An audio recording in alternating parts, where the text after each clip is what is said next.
Hi hello friends, welcome to Shobna Vignesh YouTube channel. இது என்னோடய first பேபியோட 5th month baby shower function. 5th month baby shower function நாத்தனார் முறையில் பண்ணுவாங்க. எனக்கு 2 நாத்தனாருங்க. அவங்க முறையில் தான் எனக்கு 5th மந்த் பேபி ஷோவர் நடந்துச்சு. இதில் ட்விஸ்ட் என்னென்னா, ஃபஸ்ட் பேபி எனக்கு 2022 பிறந்தாங்க. இது ஃபஸ்ட்டு பேபியோட பேபி ஷோவர். ரொம்ப ஜாலியாக இருக்கும். அந்த 9 மந்த்தும் 5th month, 7th month, 9th மந்த்லாம் நமக்கு விதவிதமாக சாப்பாடு செஞ்சு எடுத்துகிட்டு வந்து ஒவ்வொரு ஆளாக ஊட்டி விடுவாங்க.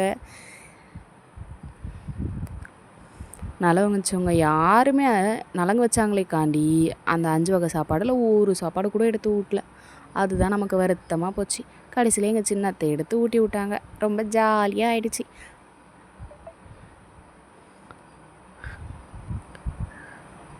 அப்போ எடுத்த வீடியோ இப்போ போஸ்ட் பண்ணுறாளேன்ட்டு இப்போ பைத்தியக்காரின்னு நினச்சிக்காதீங்க. இப்போ யூடியூப் சேனல் ஸ்டார்ட் பண்ணால் நான் இப்போ தான் போஸ்ட் பண்ண முடியும். வீடியோ பிடிச்சிருந்தா லைக் பண்ணுங்கள். ஷோப்னா விக்னேஷ் சேனலில் சப்ஸ்கிரைப் பண்ணுங்கள். டாடா பாய். தேங்க்ஸ் ஃபார் வாட்சிங்.